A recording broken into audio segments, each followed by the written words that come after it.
Page 4. A quick review of what we did yesterday, not full, but about the valid cognition. About the valid cognition, we see that the validity or reliability or the something being reliable can be understood in three contexts: the person, the labels or the sound, and the mind. And even the labels, how labels or the sound, how it can be valid is determined by the mind. Mind which directs the sound. That if that is valid, the sound becomes valid. If that mind is erroneous, the sound that comes out is not valid.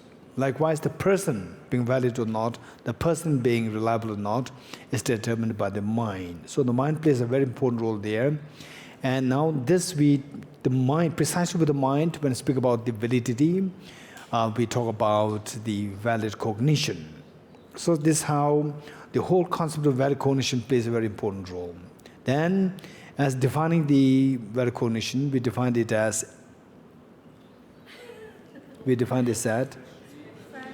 an awareness which is freshly non-deceptive.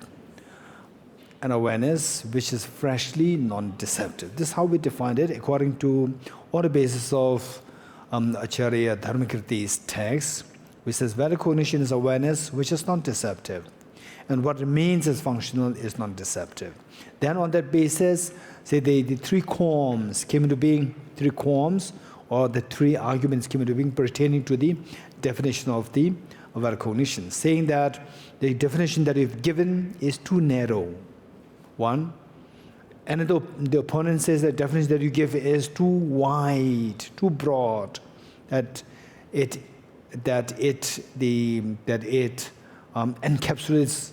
even what is non-valid cognition. Even they fall under this category. It's so broad. So minimalist inadequacy and maximalist redundancy. 2. Then number 3 is the slight digression, the slight related, but then is again about the valid cognition, pertaining to definition, which we're going to do now. So with the minimalist inadequacy, the opponents say that when you speak about the valid cognition should not be confined to the mind, even the sound. So what you say from there, even the sound can be valid. Your voice can be valid. So valid cognition. So Acharya Dharmakirti is saying that no, with the sound at the most it can infer not the subject, it can infer the intention of the person, right? So for example, if I say that all phenomena they exist, I don't know all phenomena, but I can say this. So what's the content matter of this sound is all phenomena. But this is not something which I really understand it and I convey. So at the most what you can infer is that, okay, he understands all phenomena. No, that he wants to say all phenomena. So his intention is inferred. So therefore the sound is not valid cognition of the object with which it is related. Then it says that therefore the minimalist inadequacy is not with this definition. Now the maximalist redundancy is also not here. So again, other opponents say that this is too wide, meaning that this is not the definition. It's the error of including, being inclusive of even the non-valid cognitions. For example, the word subsequent cognizers. Subsequent cognizers are not valid cognition, but as per your definition, it should become the valid cognition because that it is freshly non-deceptive. An awareness, freshly non-deceptive. So how would you say? What is your response? Hey, you are the student of Acharya Dharmakirti, right? You have to defend Acharya Dharmakirti's text. How would you defend it? So I'm saying that your definition is too pervasive. It has the flaw of maximalist in the redundancy, which means that it incorporates even those things. This definition is inclusive of even those things which are not valid cognition. For example, the subsequent cognizers. Subsequent cognizers, they are also awareness, which is freshly non-deceptive. So how would you respond? How would you defend your definition? You cannot? Okay, raise hands. Okay, Bruce Changjubla.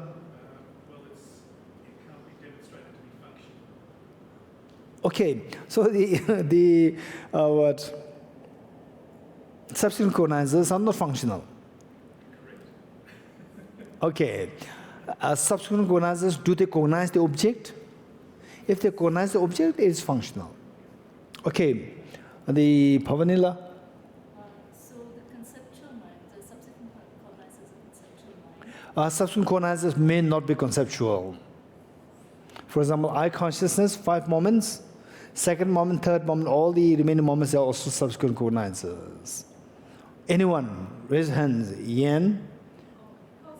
Because the awareness is some stage arises from the earlier eye consciousness. If you see something, it is actually arises because of earlier eye consciousness. Okay. Here. I'm sorry, my answer to the question is the definition of valid cognizer is fresh, therefore it is mutually exclusive with subsequent cognizer. How?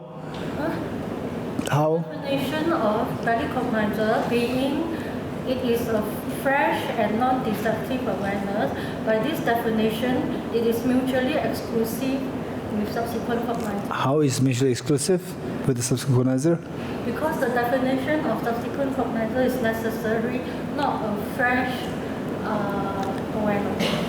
It is never the freshly non-deceptive.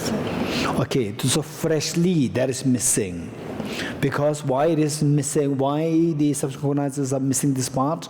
Freshly, why or how? Yes, over there?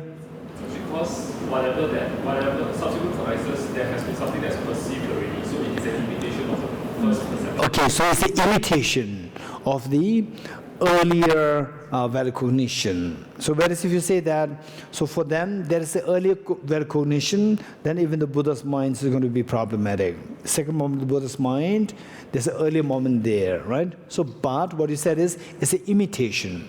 Second moment of the Buddha's mind does not imitate the first moment. Whereas our eye consciousness, second moment, third moment, they all imitate the first one, right? Okay, very good. So that is done. Now the number third, page 5, reference number 8, which reads, the third, abandoning the argument that the set definition is totally incorrect. Okay, now they say that valid cognition. Okay, let's say, to see the flowers one list. Yes.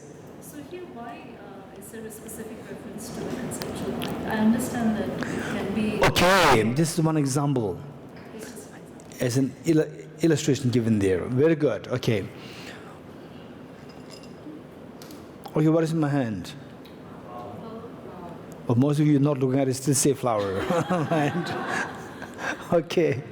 A flower there. A flower. How do you know that there's a flower in my hand? How do you know that? My eye consciousness can see that. Your eye consciousness can see that. Okay. For your eye consciousness to see this flower, you need 3 things. Okay. Now, what is my hand? What is my right hand? What is in my right hand? No. Okay, what is in my right hand? Huh? What is my right hand? Nothing. Okay. So for you to have the eye consciousness seeing the flower must be there. The object must be there. 1. Then, if your eyes are closed, the object is next to your eyes, but if your eyes are closed, again, you cannot see the flower. So you need to have the eye sense power. Then if your eyes are wide open, if you're sleeping, some people, they sleep with eyes wide open. You know that? Some people, they sleep with eyes wide open. So there, the flower is there, eye sense power is there, but the mental consciousness is shut down. Shut down meaning it is into a sleep state. So eye consciousness seeing the flower is not happening. You getting it? So we need three conditions. One, the flower. Number two, the eye sense power. Number three, the immediate preceding consciousness, which can be directed towards the flower. These things are there. Then the eye consciousness seeing the flower comes into being. Three factors. One, the flower. Number two, the eye sense power. Number three, the immediate preceding mind, which can easily be directed towards the flower. Right? Okay. These three factors are required. Now, okay, how many of you use specs? How many of you use your glasses? You put on glasses, seeing what is that? Okay, so why do you use the glasses? So things clearly. Without glasses, you don't see things clearly. With the glasses, you see things clearly. So the glasses help you to see. Right? So the glasses, not only your eye consciousness sees, but even your glasses also see. Glasses also see things. So likewise, eye sense power. Eye sense power is like a glass, like the lens. Eye sense power is like the lens.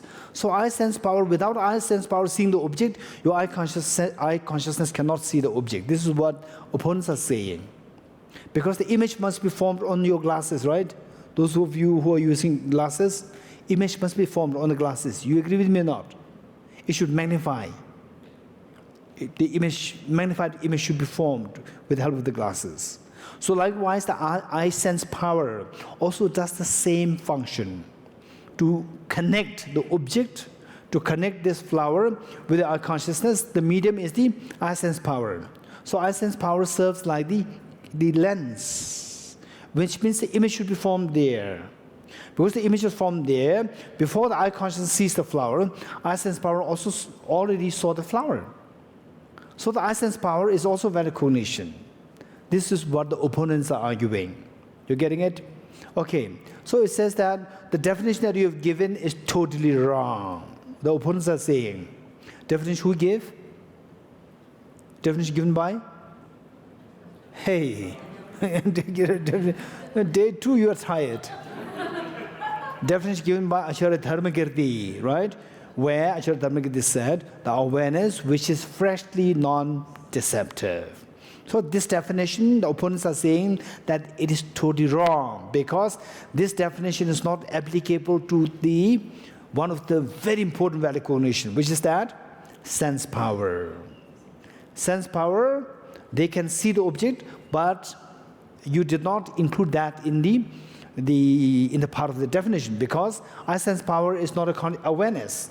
Eye sense power is a physical form. Eye sense power is like the lens, which is a physical form. Okay, so what is your answer? How many of you agree with me that eye sense power also sees the objects? How many don't agree with me? Or what about those who did not raise hands? How many of you don't agree with me that eye sense power, the lens like eye sense power, can see the flowers, can see the objects? How many of you don't agree with me? Okay, how many of you agree with me that yes, just eye consciousness sees the flower, even the eye sense power also sees the flower? How many of you agree with me? Many hands. Okay, the Olivia, yes, and then here, the Tiashan. Okay, and the Chanju Brusla. Okay, anyone else who agree with me that eye sense power also sees the object? That's it. How many of you don't agree with me? Okay, Sohan? Not sure. Okay, not sure.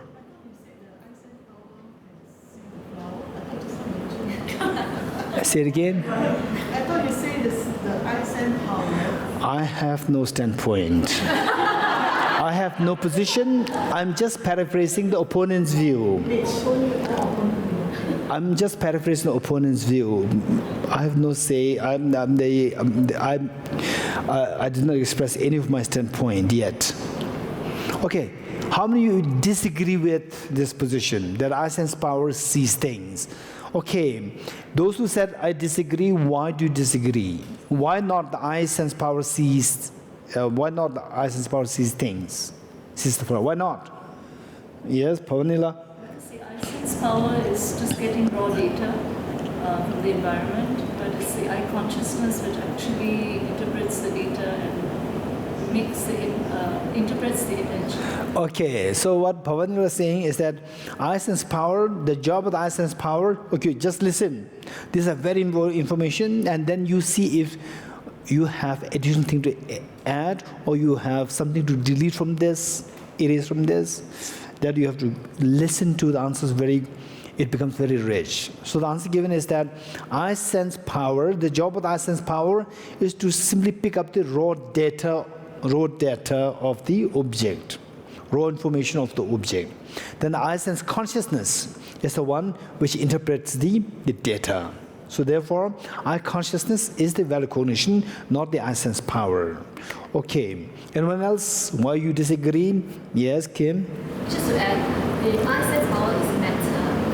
So matter does not apprehend the object, whereas the mind is the I sense consciousness. sense consciousness of the mind is the one that apprehends the objects. Okay, the matter is very biased. So Kimla is very biased. Matter cannot cognize. Only the mind cognizes. Okay, here. Your name, sorry, your name? Mi Cheng. Let us simply say that Oh, good. let us simply say that I sense power is clear but not knowing. Okay, I sense power has the clarity there, but it does not have the capacity to know things.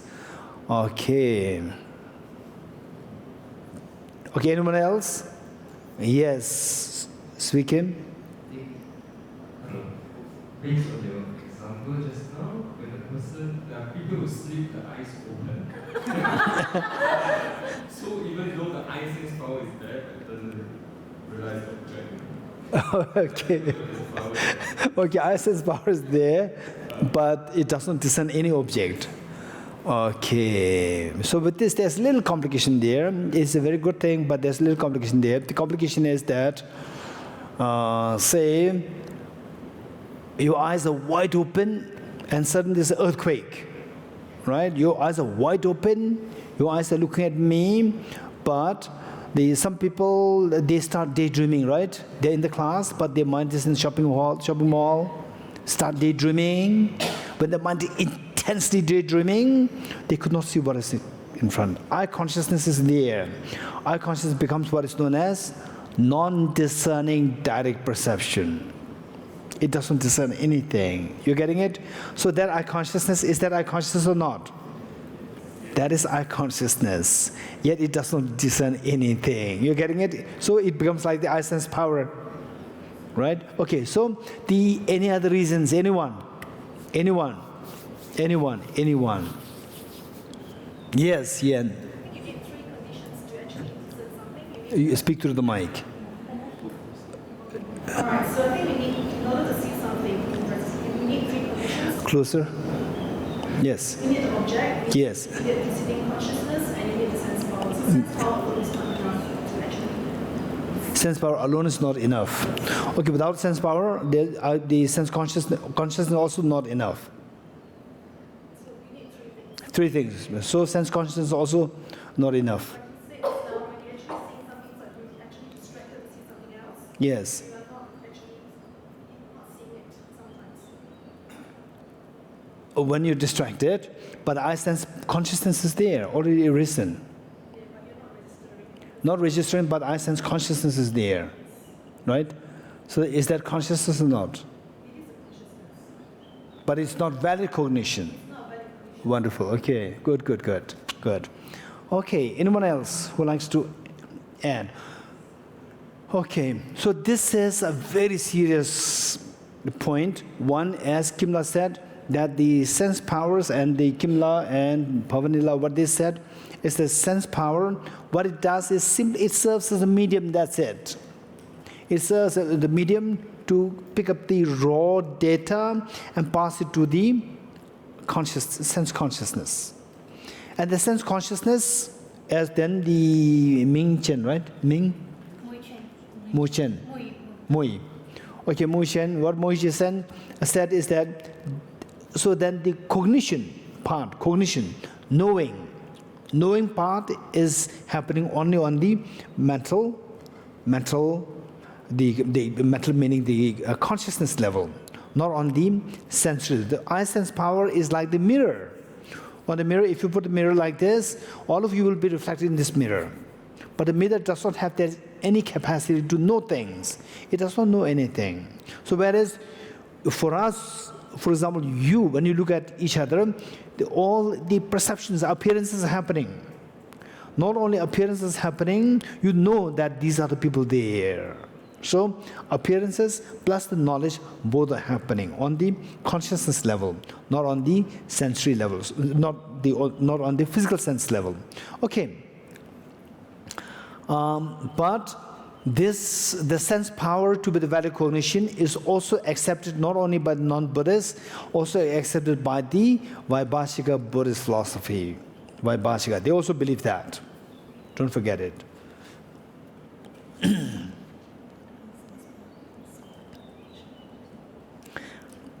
Okay, we are reading stanza number 4.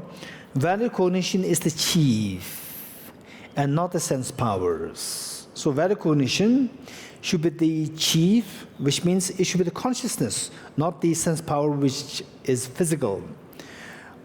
With respect to engaging in the objects to be abandoned and to be adopted. Okay, so this is one very important point. I say, finally, what is the purpose of the valid cognition? What's the purpose of valid cognition? Two purposes. Technically, it is known as the interrupted results. Okay, the interrupted results and the uninterrupted results. Uninterrupted results means, for example, okay, by seeing a flower, say first, I see a flower, that is a valid cognition to see the flower. Once I see the flower, then I'm interested to know the smell.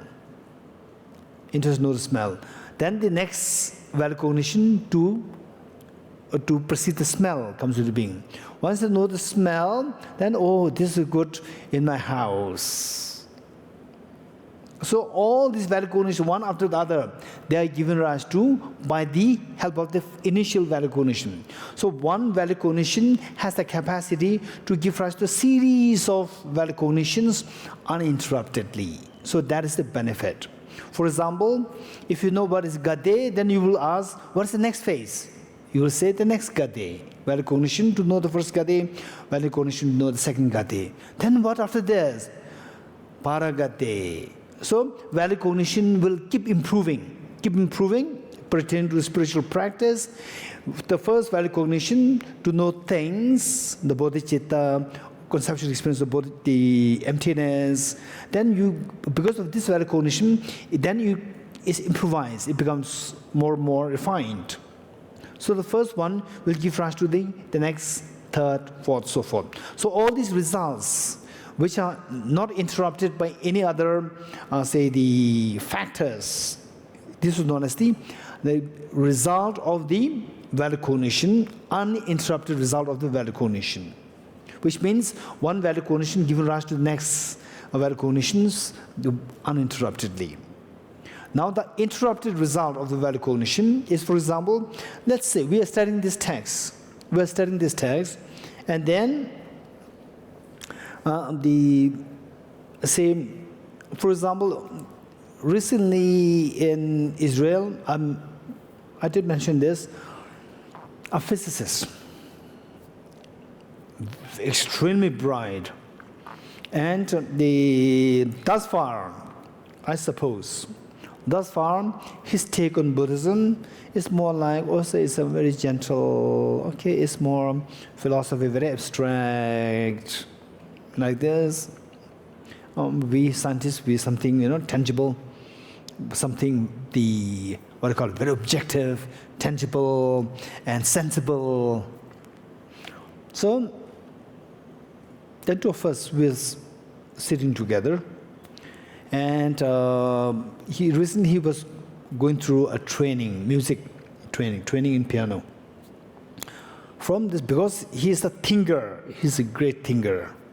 Not just a training like this. From this, he was just observing how his mind is working. He said that, and he has such a confidence.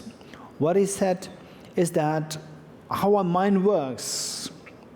Initially, you require effort. Awareness is required. This is his words. Awareness is required to see which key to press. After some time, then it creates some kind of synaptic connection within your brain, where even without awareness, it will operate.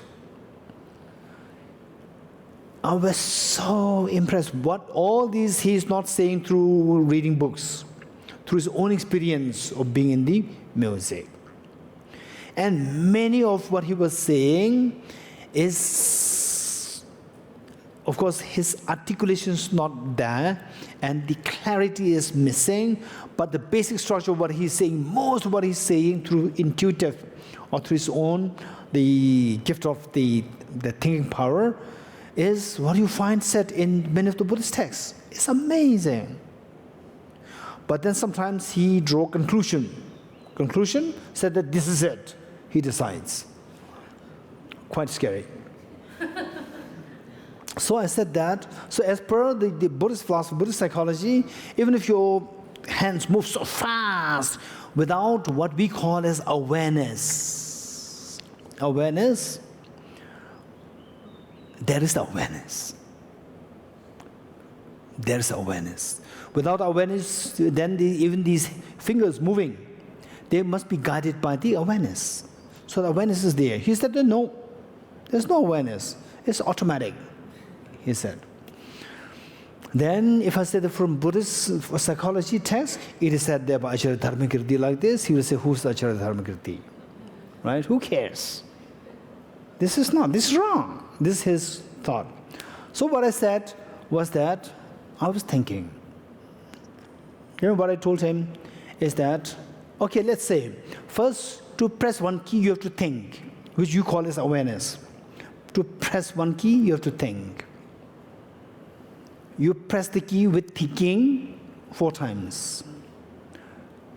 And the time duration for you to think may be, say, 0.5 seconds, 0.5 second. Then after a few training, you have to think, but the duration of thinking can become shorter. It can be 0.3 second. So the awareness is still there. He will say yes.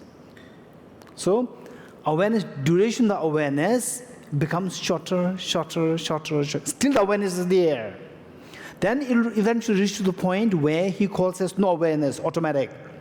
So at that point, awareness from how logically we explained that awareness duration shortens from 0.5 second to 0.4, 0.3, 0.2, 0.1, 0.05, 0.04, 0.03, and then slowly it becomes 0.001. Still the awareness is there. Awareness is trained so much that it becomes so fast. Still the awareness is there. So he has to acknowledge that. So he acknowledged it. Although he did earlier, he said it's automatic. He was not ready to listen to this. But because he's a thinker, when I give some reasons and rationality, he started to accept it. He said, that's true. Okay, so this is how our mind can be trained. If we don't understand the mind can be trained to such extent of the fastness, then we will underestimate the potential of mind. Then we'll say it's just automatic. Automatic where? On the brain. It's not the mind. So when they say the first is the awareness that he is thinking is operating on the consciousness level, then eventually it becomes automatic operating on the brain level. This is what he was thinking.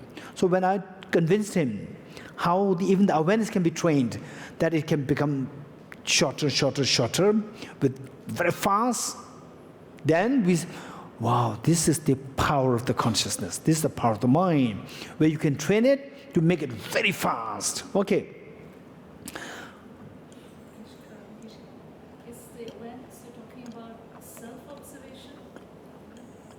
The awareness, self-observation, the ability to observe oneself, is that what he meant? Because when you're pressing the key, you're able to observe that you're pressing the key. But the mind is still there, and it gets shorter and shorter, that observation goes away, the mind is still there. Is that what he implied?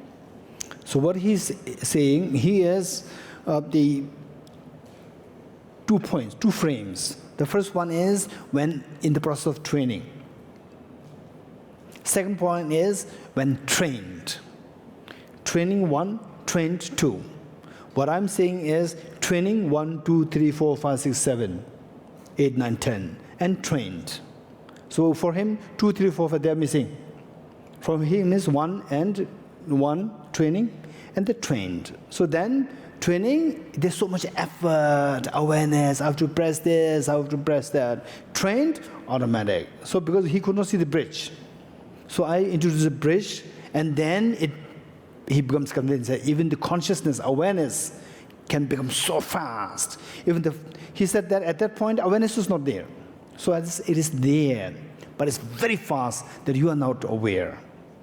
Yeah. Okay, good.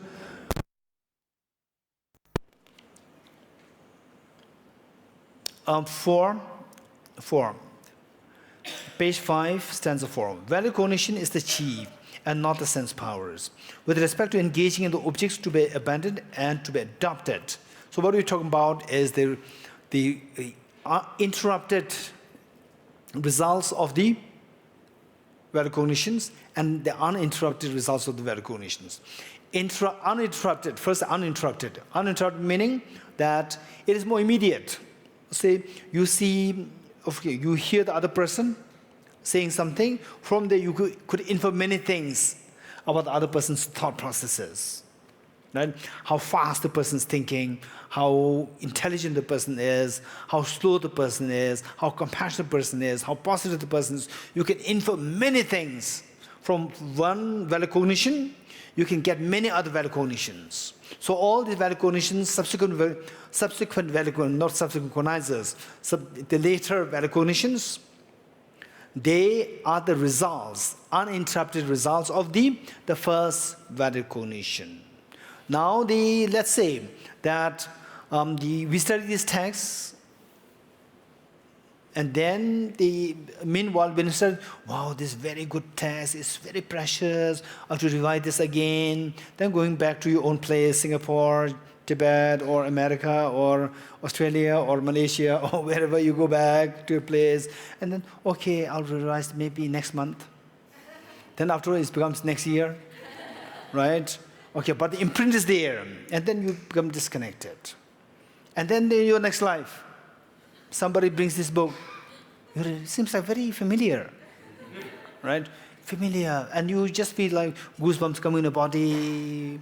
All these, the mantras, Ye Dharma, Gade Gade, they're all coming to your mind. It gives very homely feeling coming. What is this? Where can I learn this? Right? Then you go to His Holiness Ganden Tirbuche. Please teach this. You study this, and then you understand what is saying, the Four Noble Truths, Nirvana, Buddhahood, rationally you understand it. Wow, this is the meaning of my life. And then you practice this, then the Gade Gade happens. All these Gade Gade happening in the next lives, and many lifetimes ago in the Chen Sui temple, studying this. So these two interrupted by many lifetimes. Interrupted by many lifetimes. So this valid cognition, which you cultivated in this Chensui temple, 2000 what? 19, many years ago, 2019 somewhere. So that, and the result of this, effect of this, many lifetimes later, where you follow gate, paragate, all these results, they become the interrupted results of the valid cognition. So interrupted results, meaning that you have cultivated the valid cognition, and because of which you gain the spiritual realizations, like gade, paragade, all the 5 paths, 10 grounds, they become the interrupted results of the valid cognition. You cultivate the valid cognition first, and then in between, before you actually come to have the spiritual realizations, there could be say the gap of many lifetimes, interrupted by many lifetimes, many years, and so forth. So that is known as the in other words, if somebody asks you what is the interrupted the results of the valid cognition, you can say nirvana, Buddhahood, the 5 paths, and so forth. What are the uninterrupted results of the valid cognition? You can say the next moment of the valid cognition, right? For example, as the example that I give you, okay, let's say it's already 10:30. Let's say it's already 10:30. Well, now the class is over. When is it going to start, right? And then after this, I'm anticipating for the tea. I'm anticipating for the group discussion, right? I have one question left from last time. So all these thought processes, valid cognitions, they arise uninterruptedly. They're in the flow due to the trigger of the first valid cognition. Then the later valid cognitions arise from that. You getting it? Getting it or not getting it? In other words, for example, okay, let's make it very simple. Let's say that, the flower, right? Valid cognition of what? You are seeing this. Valid cognition, this day 2 or day 10? You're so already tired. Okay, so say, what is this? Very good. So how do you know? Because that eye consciousness which knows the flower, is that valid cognition or not?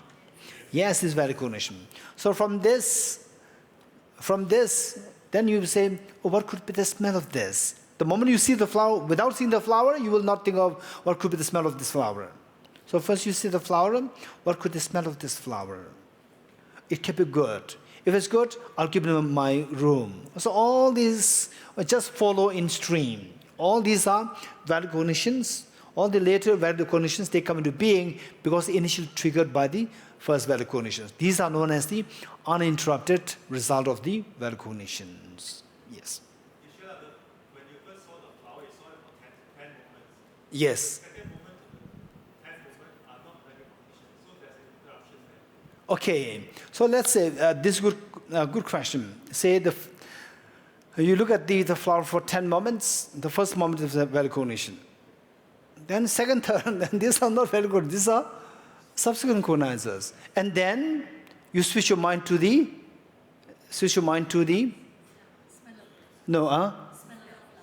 okay, let's say switch your mind to the smell of the flower, right?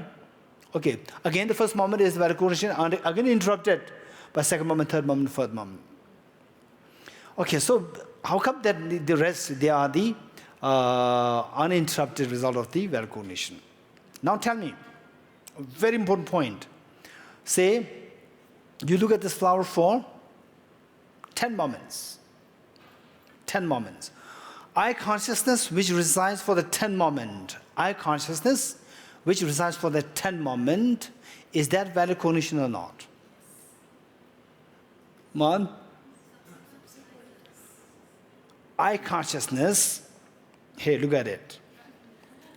Look at it. Stay there for 10 moments, right?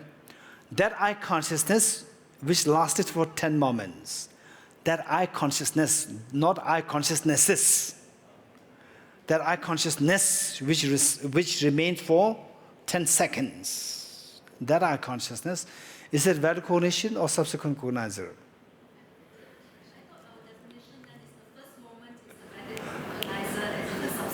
My question to you. Don't say that, what is impermanent, right? Flower is impermanent. No. What's impermanent? Table. Why not the flower? Because my teacher said the table. Right? Yeah. Okay. So we should be able to extend this to all other things, right? I said the first moment, with respect to first moment, second moment, third moment, into consideration, only the first is the valid cognition. I did not say first with respect to the overarching consciousness. I did not say this. Right? Now I'm bringing another situation. Overarching consciousness. A consciousness which resides for 10 moments. The consciousnesses which resides in these 10 moments. Consciousnesses. Consciousness residing in the 10 moments, which means that the overall consciousness. So that is valid cognition or subsequent cognizer? Valid cognition. You're getting it? Okay, so then after these, the eye consciousness seeing for 10 moments, then after this, immediately after this, then you smell. That is valid cognition or not? Valid cognition. Interrupted, uninterrupted? Uninterrupted. Okay, so this is how we have to think. Oh, good. Okay, number 4. Valid cognition is the chief and not the sense powers. Meaning that valid cognition should be the chief, which should be the consciousness, not the sense power. Because sense power does not have that ability to give rise to bring the uninterrupted results and the interrupted results. Valid cognition, the results twofold. What are they? Interrupted and the uninterrupted results. So these results will be given rise to by only the consciousness, not the sense power. Let's see this. Valid cognition is the chief and not the sense powers with respect to engaging in the objects to be abandoned and to be adopted. Say, mental defilements are to be abandoned.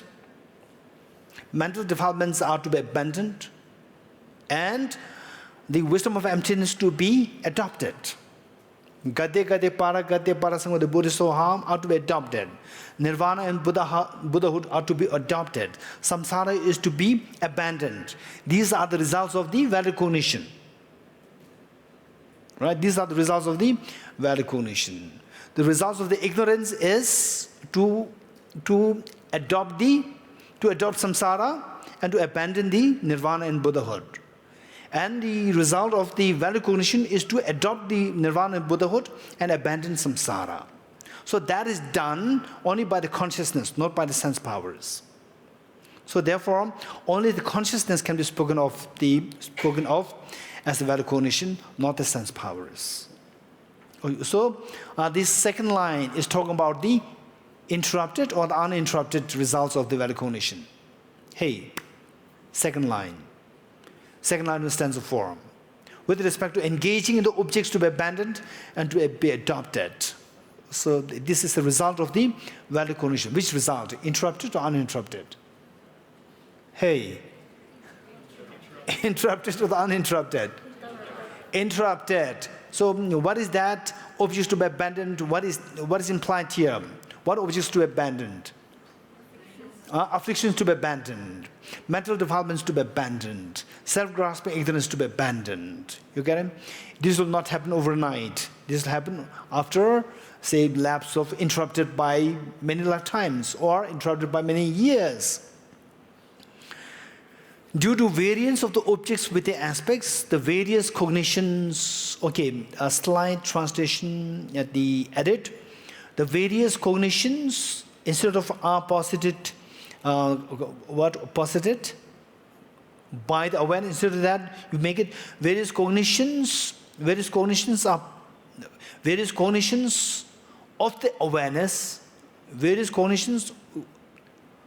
the awareness, you bring it up. Various cognitions of the awareness are posited.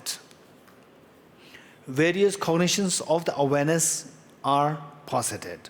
Okay, so these two lines talk about the uninterrupted results of the cognition, valid cognition. So it's beautiful. The second line talks about the interrupted results of the value cognition, and line 3 and line 4 talk about the uninterrupted results of the value cognition. Okay, so I'll explain this. The various cognitions, due to the variance of the objects with the aspects. Okay, look at this. What aspects come to your mind? What aspect comes to your mind? Hey, what aspect comes to your mind? Aspect of the flower. Hey, look at the flower. Aspect of the flower comes to your mind. And then I put it down, aspect of the flower disappears from your mind. Then I bring this up, aspect of the book comes to your mind. Right? So there's a variance of the aspects coming to your mind. Book, the flower, the hall, the Malaysia, the weather, the variance, multiple aspects come to your mind.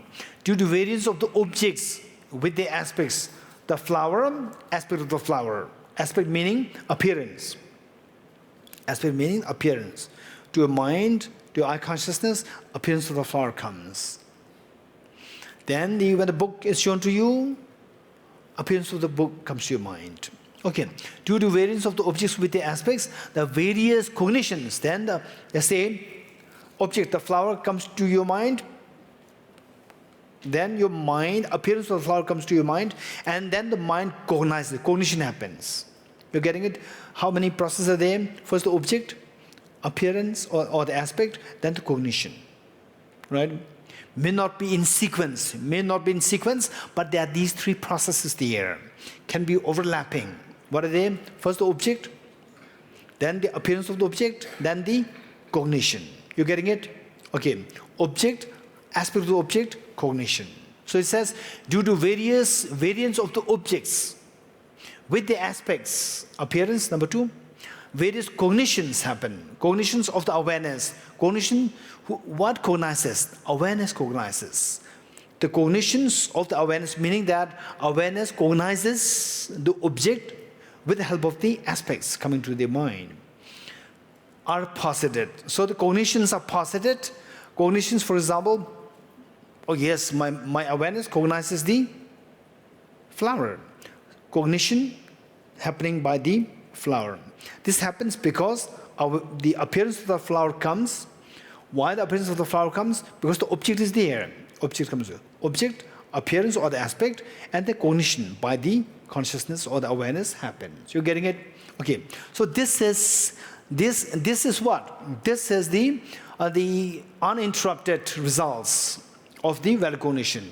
The later, all the value cognitions arise like this.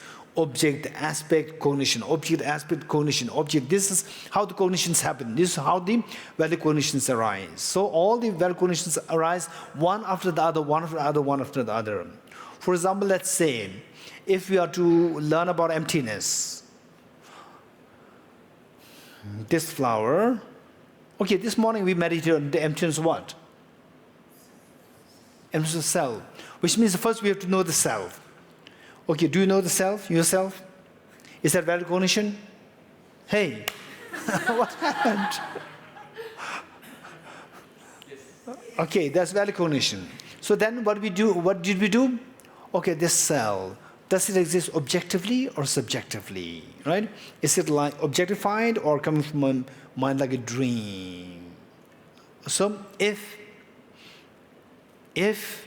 it exists objectively, I should be able to see this as I go closer to this object. Do you know this? If you know this, is this a value cognition? Hey, the knowledge that if the mirage exists as water, closer you go towards the mirage, I should be seeing the water. Is that a value cognition or not? That value cognition. Likewise, if I exist objectively, the closer I go towards the object, I should be able to find myself. Is that value cognition or not? So this value cognition follows the value cognition which perceive the self. Okay, number 2. Then after this, then you actually go towards the object. Then you see that there's only 6 elements. Only 6 elements. Value cognition, not value cognition. Value cognition. Then the 6 elements, none of this is the self. Valid cognition, not valid cognition? Valid cognition. Then where is the self? Remove the 6 elements. There is no self as different from the 6 elements. Valid, non-valid? Valid. Look, all these are coming in sequence, one after the other, one after the other, one after. Then the conclusion, 6 elements, none of the 6 elements is self. Different from 6 elements is self. So the self does not really exist from the object. Valid cognition or what? Good. Okay. Then coming out, again the self comes back. Objectively, it's not there, but it comes back. It still comes to my perception. So therefore, it's a mere perception. Valid cognition or not? Valid cognition. Look. So within one, say, the 5-minute meditation emptiness, we see the series of valid cognitions arise one after the other, one after the other, one after the other. All triggered by the initial thought that, where is the self? Yes, I'm here, I'm meditating. From this valid cognition then takes us to the 2nd, 3rd, 4th. All these series of valid cognitions are given rise to by the first valid cognition. These are the results of the first valid cognition, known as the uninterrupted results of the valid cognition. You getting it? Okay. Okay. Reference number 9. Third, explaining the definition of valid cognition conjoined with this illustration. Okay. So now, what is the definition of valid cognition? Awareness which is freshly non-deceptive. Now this definition you try to apply to the example, illustration. Apply to illustration.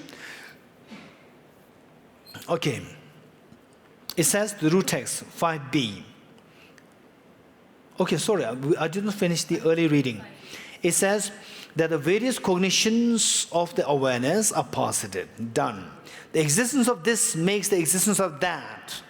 Existence of the first moment of the valid cognition makes the existence of the remaining valid cognitions. You're getting it? First valid cognition will give rise to the series of valid cognitions in the future. So this is what? Interrupted or uninterrupted? Uninterrupted result of the valid cognition. Good. Reference number 9. Explaining the definition of the valid cognition conjoined with this illustration. Illustration example same. Okay, the root text reads 5b. The nature of that is established through itself. Valid cognition is established through labels. Texts are to eliminate ignorance. Okay.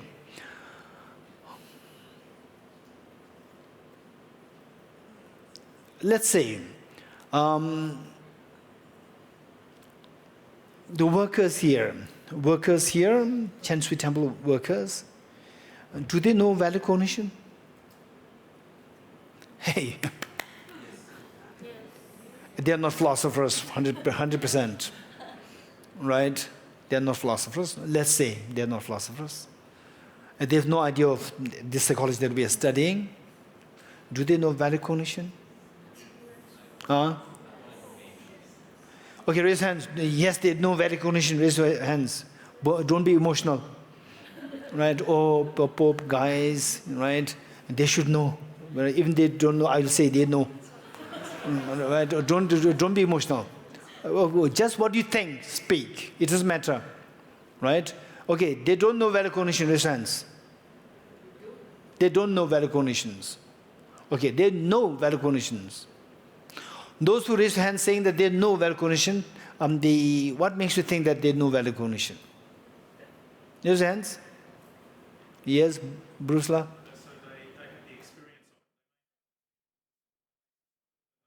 they have the experience, just like looking at a cloud, they have valid cognition, they experience it.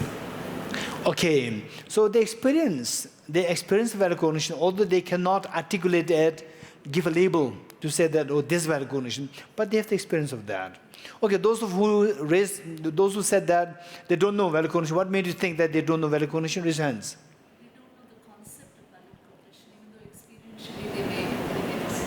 Okay, they don't know the concept, they experience the concept. They experience valid cognition, they don't know the concept.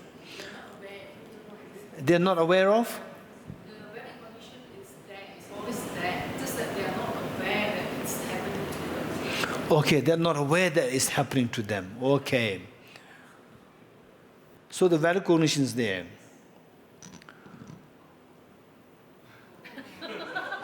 Do they know that? For example, if somebody's name is Mr. A. Mr. A, does he know that Mr. A? Mr. A, is he aware of Mr. A? No, he himself. Yeah. Is he aware of Mr. A? Is he aware of his own mind? Is he aware that he's angry? Is he aware that he's thinking? Is he aware that he's thinking properly? Is he aware that he's cognizing something? Is he aware that he's valid to cognize something? Is he aware that this is valid cognition? Okay. So it's very easy to convince all of you here. I don't know how you are the student of Acharya Dharmakirti, I don't know. Right? Okay. Raise on those who said that they don't know. What made you think that they don't know? Raise hands. Say something. Yes, Alex?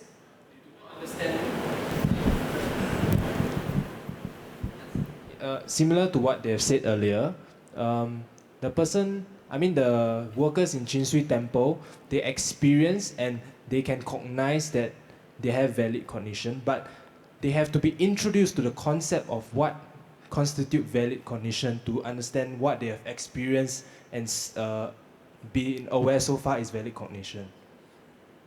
Okay, so they know they have the experience of valid cognition. They know, but if you say valid cognition, then they cannot correlate this label valid cognition with what they're experiencing. Otherwise, they do have the experience of valid cognition. Okay, seems like you are student of Acharya Dharmakirti. Acharya Dharmakirti is saying something like this. Okay, anyone else? Alex, thank you. Vishan, you want to say something? Vishan? Yes, it's working. I wanted to say something similar, but using an example. If you are in a room with somebody that you don't know, and when you go out of the room and somebody else asks you, were you there with Mr. A? You say, I wasn't. I didn't know Mr. A. Yeah, so although you have seen Mr. A, you don't know Mr. A. Okay, although you say you are met with Mr. A, you had a cordial discussion, right? And then you even come to the click with Mr. A, you become very good friends, talking about Pramanavartika and so forth, but you never introduce yourself as Mr. A or Mr. Chen, Mr. V. Chen. And then you go out, somebody says, did you see Mr. A? You say, I don't know who Mr. A is, right? You already know Mr. A so well, but you cannot connect Mr. A with the label Mr. A. You cannot connect it to, right? Otherwise, you know Mr. A so well. Okay, this is exactly what is going to be said, what is said here, that you have the experience. For example, when you are angry, you know that you are angry. When you are sad, you know that you are sad, right? So, the sadness. And so, these are the languages which everybody knows. But there are some concepts which you know, but you have never learned this in the form of you have never learned how to correlate the label and the labeled. The labeled and labeled. The referent of the label. You never learned that. So now it says 5b. The nature of that, nature meaning the experience of the understanding. Nature of that is the valid cognition. Nature of that valid cognition is established through itself. We know that. We know our consciousness, our valid cognition. Then the question arises, how do you know? Okay, this is... Oh, what is in my hand? Flower. How do you know there's a flower there? Because of my eye consciousness seeing the flower. Oh, not only you know the flower, you also know the eye consciousness seeing the flower? How do you know your eye consciousness seeing the flower? Common sense. Which common sense? Is with eye consciousness or after eye consciousness? Huh? Did you follow my question? How do you know that the flower is in my hand? Because my eye consciousness can see this flower. Oh, not only you know the flower, you also know eye consciousness. How do you know eye consciousness? We studied it. Huh? We studied. How do you know that you studied it? Huh? When we were little. No. Let's say, this flower, you know, this flower was not there when you were little. Right? This flower was not there when you were little. This flower was newly bought by Chensui Temple from somewhere. Okay, so this flower, how do you know the presence of this flower? Because of eye consciousness. How do you know this eye consciousness?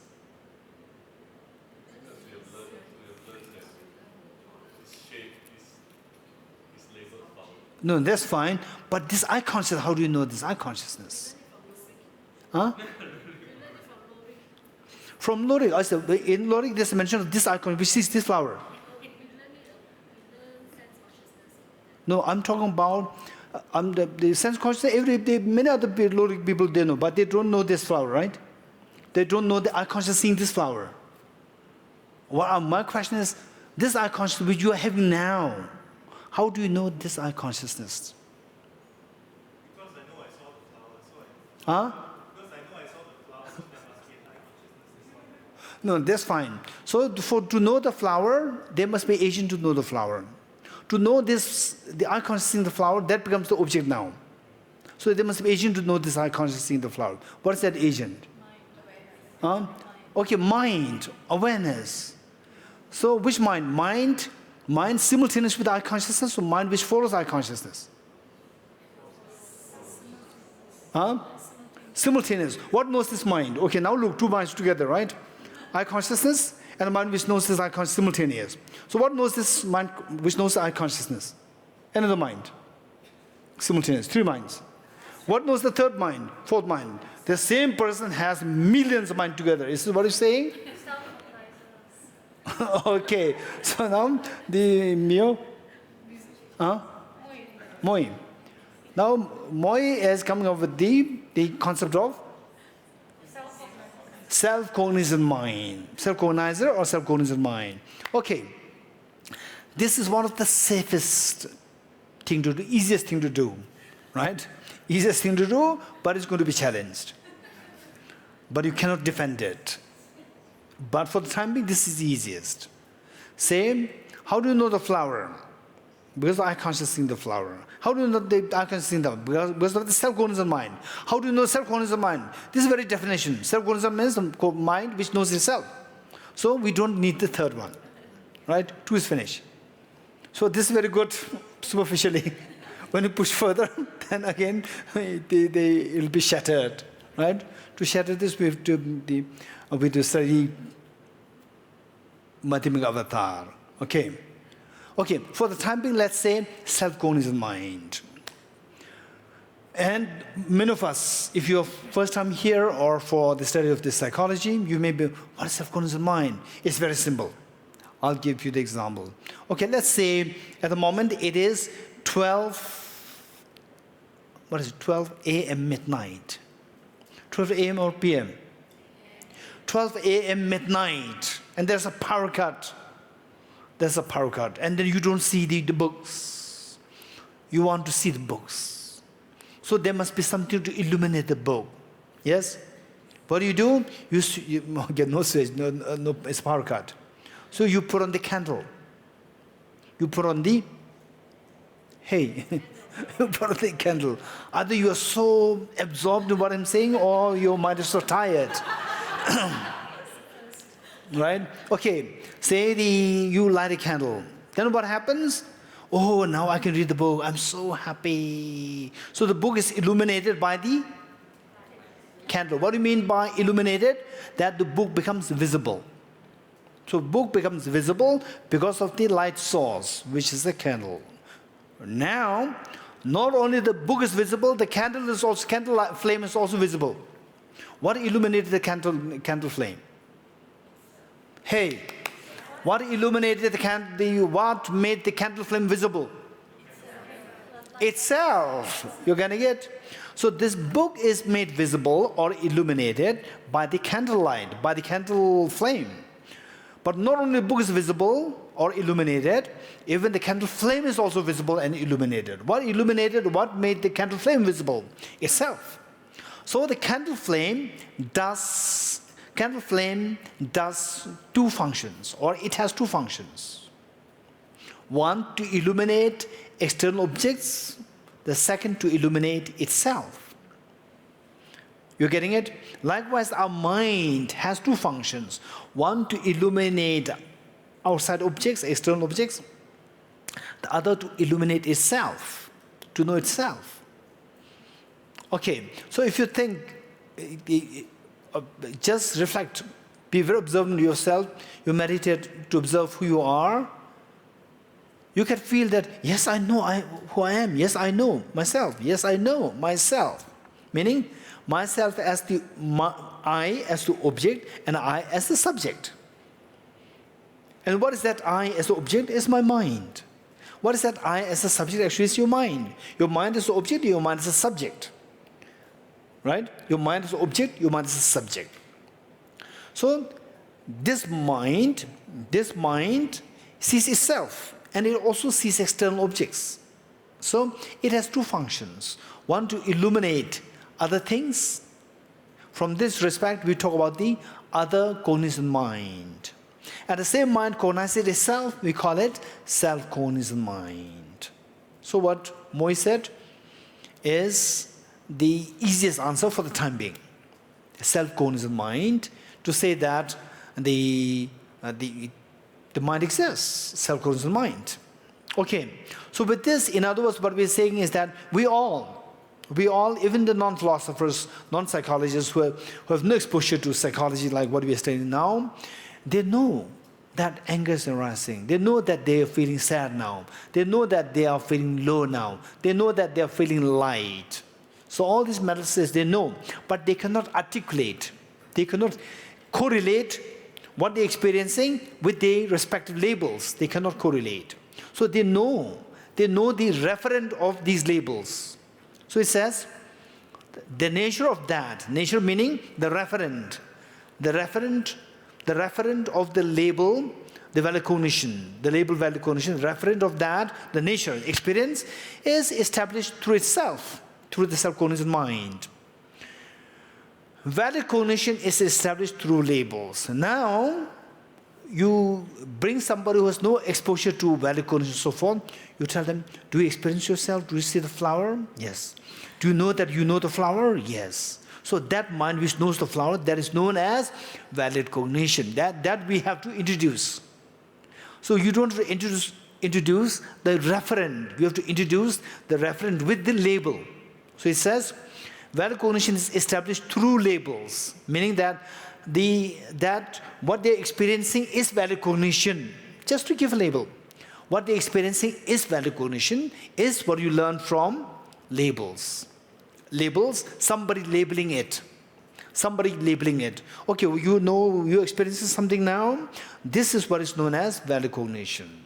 So you are using the label valid cognition to link it with what the other person experiences as the valid cognition. You getting it? Other person experiences what? Valid cognition, but the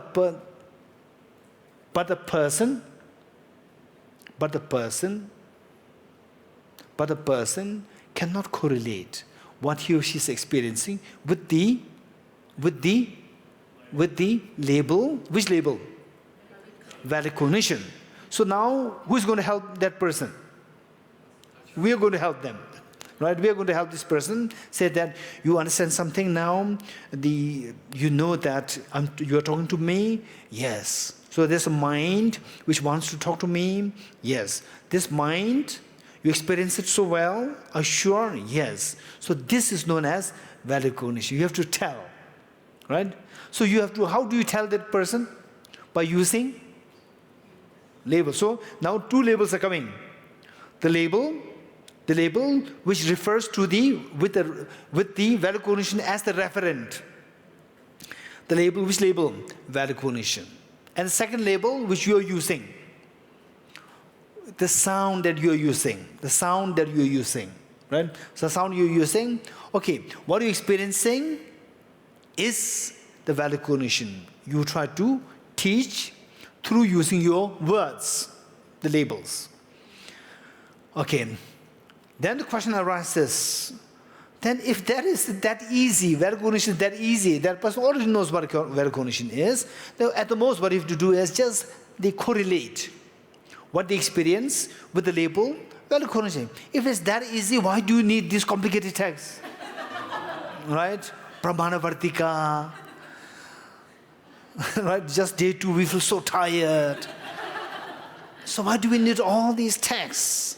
Why do we need all these texts? It says texts are to eliminate ignorance. What ignorance? Okay.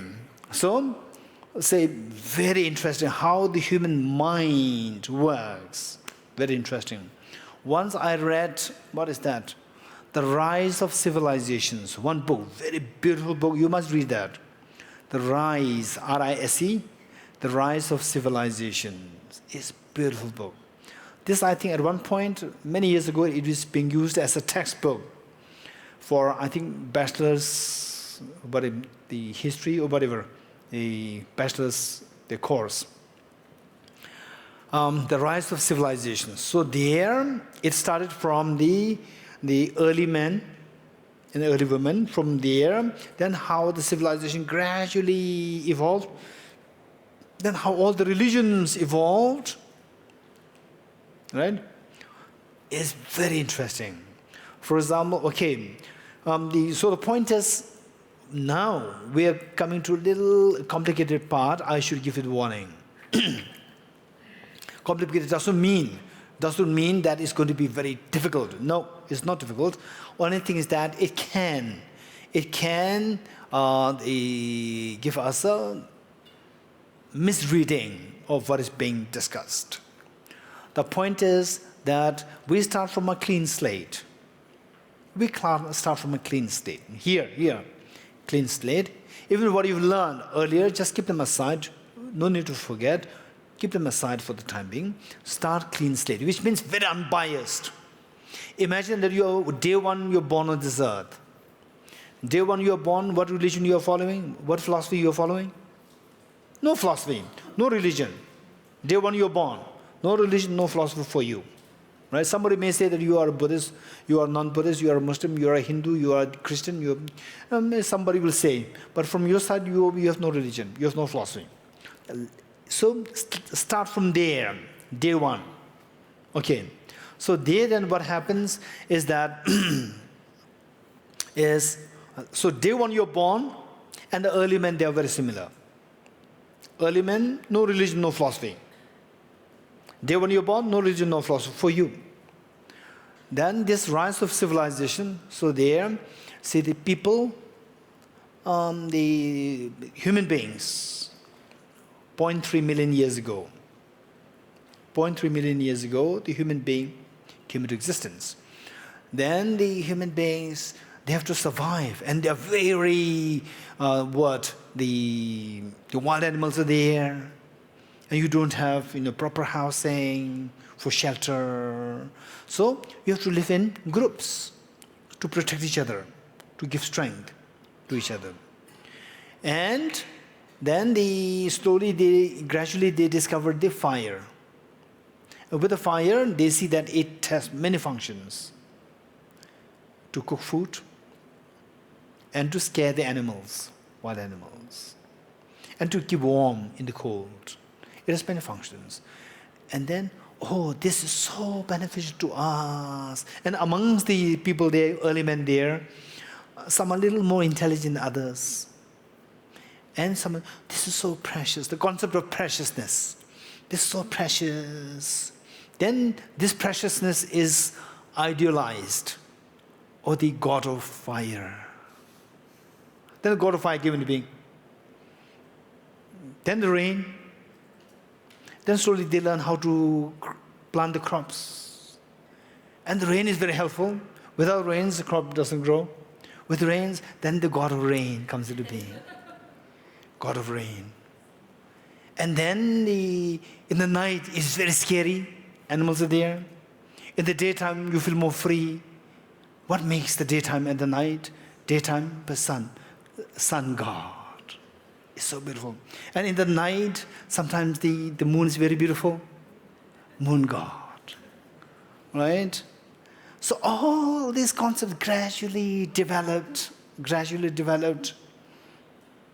And to the extent that, and then slowly and gradually the whole community becomes more established.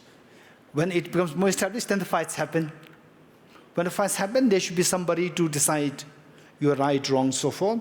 That person slowly becomes like a very special person.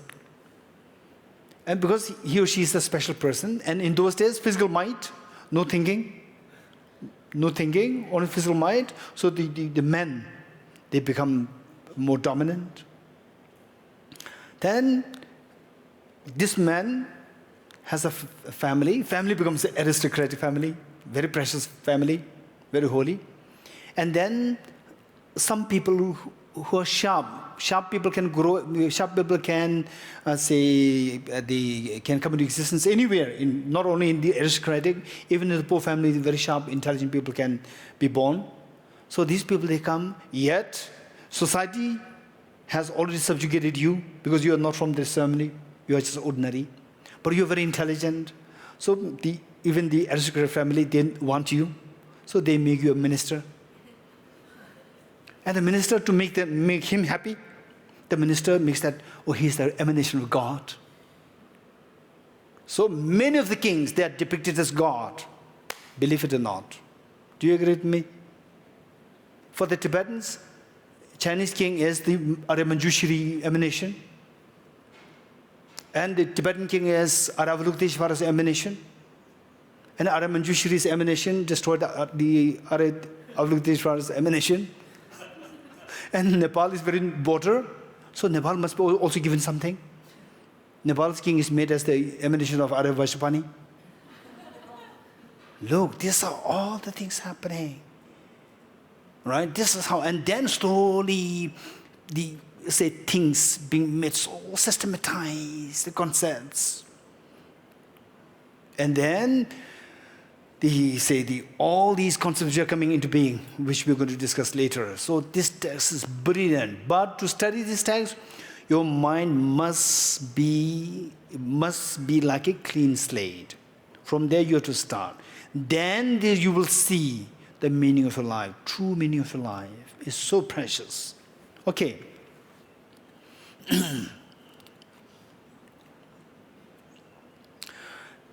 So the text. Why then all these texts are written there? If this is, as to know the valid cognition, if it is as simple as what we said now, the meaning, the referent of the valid cognition, labeled valid cognition, referent, what the valid cognition is, we experience it. Everybody experiences it. So at the most what we can do is, we can correlate this experience with the label valid cognition. Finish. If that's that easy, why all these texts? So these texts is to eliminate the misconceptions. What? People, they create so much misconceptions. Build up such exaggeration of the things to the extent that, for example, okay, today if I write a book, people will not value this. If I write a book, people will not value this. And my concepts may be wrong, right? Some part right, some part wrong. But I can write a book. It may not be a very high quality book.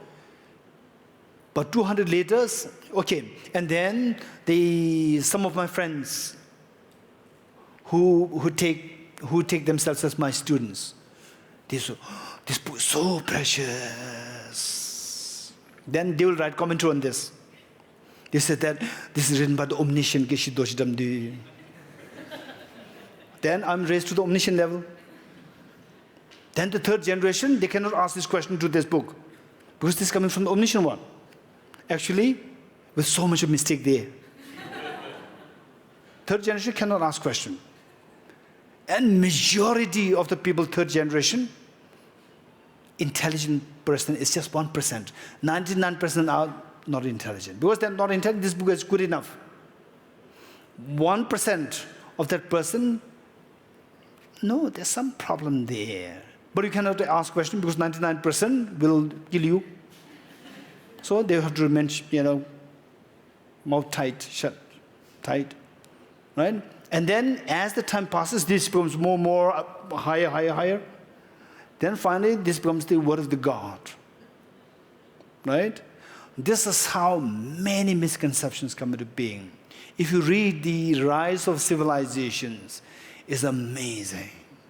Okay, so to the extent that, say, valid cognition, some traditions, they believe that there are some sacred words which the human beings did not create. Because human beings are flawed. Human beings have limitations. So with somebody with a limitation, if you say something, it becomes flawed. So therefore, they don't want to make it flawed. They want to keep it as very sacred. How to say this? This is not created by the human beings. So these are the words which existed when? Then when? Right? If you say some date, then who brought it? All these questions come in, so that it came from eternally. And nobody can ask more questions then, who brought it? Right? Then you cannot touch it. Whatever is said there, you have to follow this. If this text says that animal sacrifice, you do it, you have to do it. No question. So all these misconceptions come into being. That is valid. Finally, what is authority? Valid.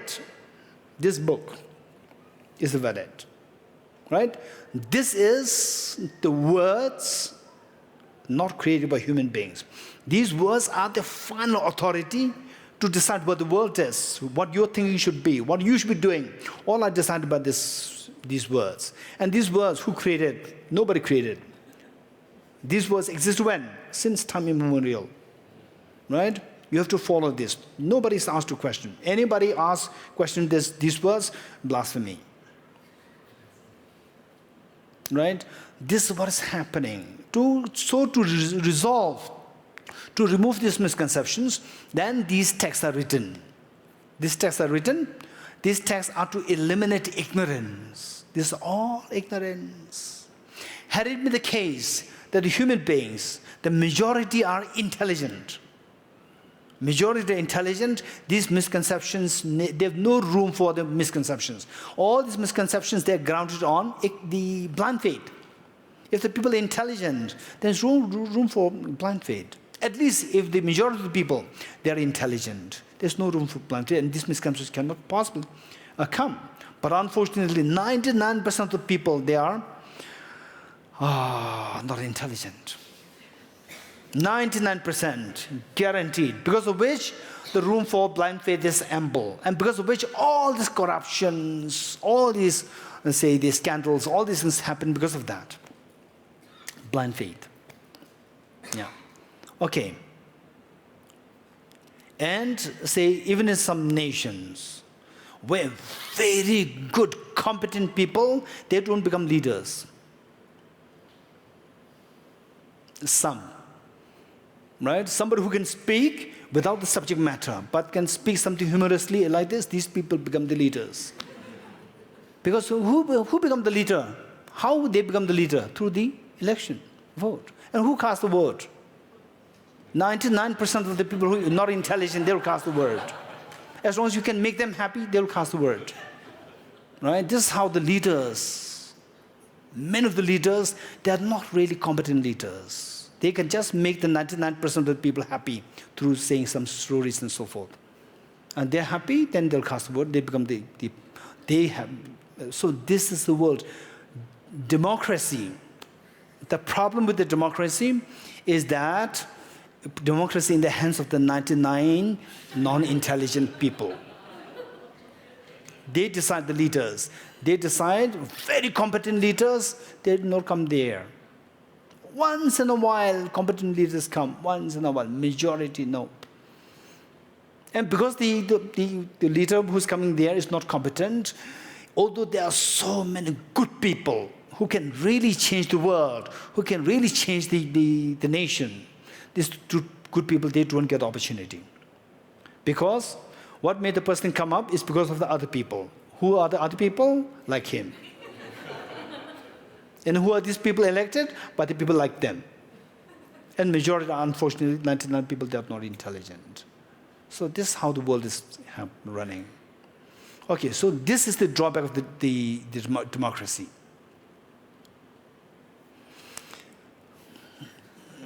Okay, we have 1 minute more. Okay, next, the reference number 10, 4. Explaining different versions of validity in relation to valid cognition employed to eliminate misconceptions.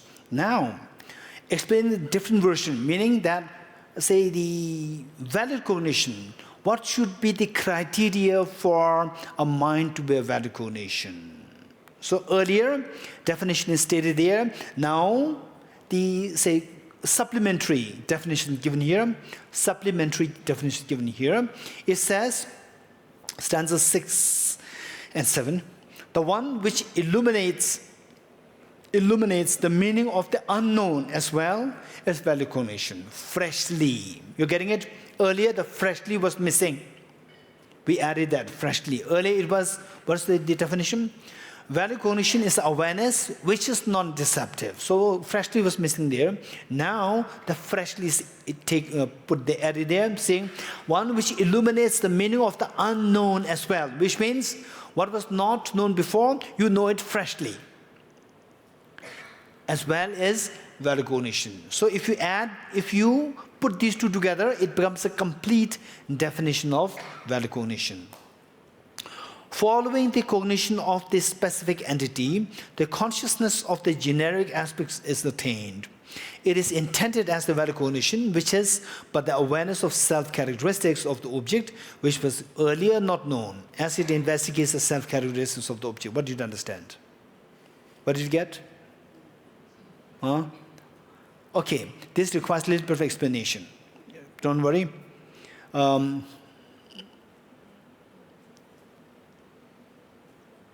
Okay, we've just quickly do this. Yesterday, do you remember, I asked you to, okay, by the way, how many, can you think of Buddha?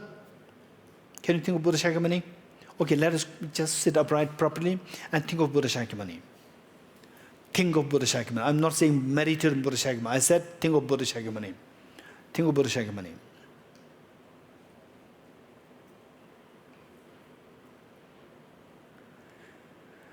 Okay, good. Tell me, what did you think? Hey, what did you think? Buddha Shakyamuni. Okay, what came to your mind? Image of the Buddha Shakyamuni came. Image of Buddha Shakyamuni, is that Buddha Shakyamuni? Not.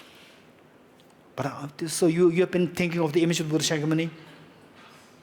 No? Regina? You're thinking of Buddha Shakyamuni. You're not thinking of the image of Buddha Shakyamuni. But what came to your mind is the image of Buddha Shakyamuni. Right? Okay. This is very important. This is very important. Okay, now think of the flower. Okay, look at the flower. Don't think. Look at the flower. Okay, now think of the flower. Can you think? What's the difference? What's the difference between these two things? When you look at the flower or when you think of the flower, what's the difference?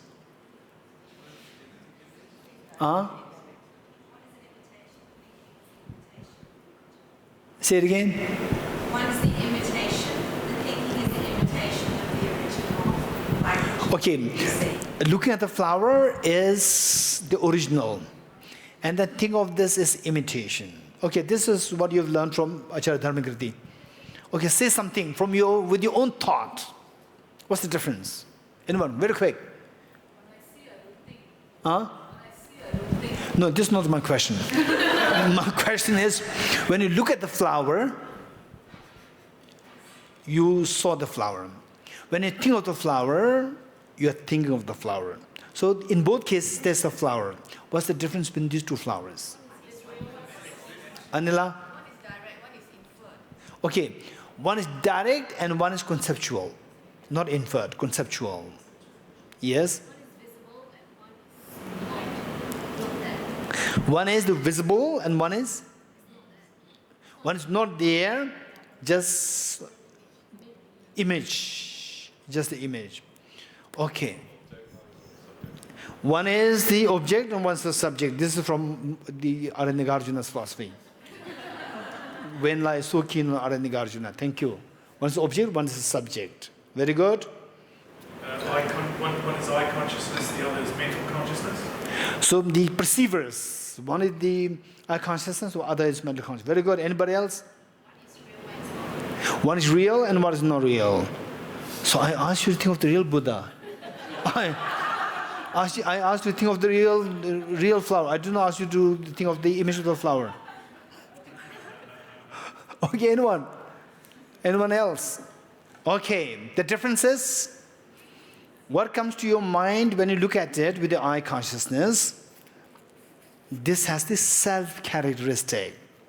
Self-characteristic means that, okay, from school, South Tantrika school, which Pavanila said yesterday, South Tantrika school. So, okay. Look at this flower. Now, close the eyes and think of the flower. Think of the flower. Okay, how many of you have the mobile with you? How many have mobile with you? Okay, when you raise your hands, what happened to your flower which you were thinking? The flower gone. Right? When you close the eyes, this flower gone or not? This flower did not go. Which flower went away? When I said, who has the mobile? Which flower disappeared?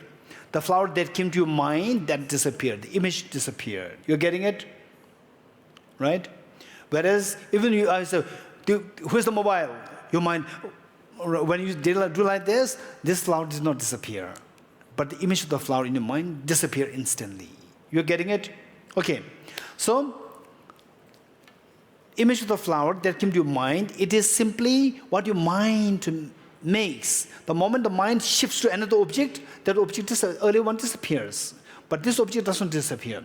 So this object doesn't disappear even though the mind shifts to the object. This object is known as self-characterized object. Object which has its own substance. Object which has its own substance, self-characteristics. Whereas the image that comes to your mind, that does not have this substance. It simply disappears the moment the mind shifts its object to something else. So the image that came to your mind does not have the substance. It does not have self-characteristics. Whereas this flower has the substance, it has the self-characteristic. Self-characteristics, specific objects, they mean the same.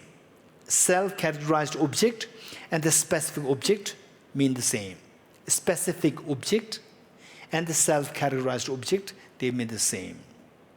Specific object means not what your mind creates, but specifically there's object there. There's a specific object there, specifically there.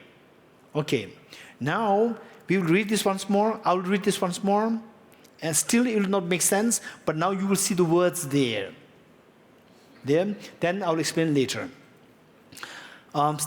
Page 5, stanza 6-7. The one which illuminates the meaning of the unknown as well as value cognition. Following the cognition of the specific entity, meaning object there with the substance. The consciousness of the generic aspect, like the image that came to your mind, is attained. It is intended as the value cognition, which is but the awareness of self-characteristics. Self-characteristics, like this flower, not the image of the flower, of the object, which was earlier not known, as it investigates the self-characteristics of the object. Okay, what did you get? You get some words. You do not get the meaning. Right? You get some words. Okay, this is how we upgrade. Okay, we'll stop here. Okay, 3 prostrations, and you'll do your group discussion.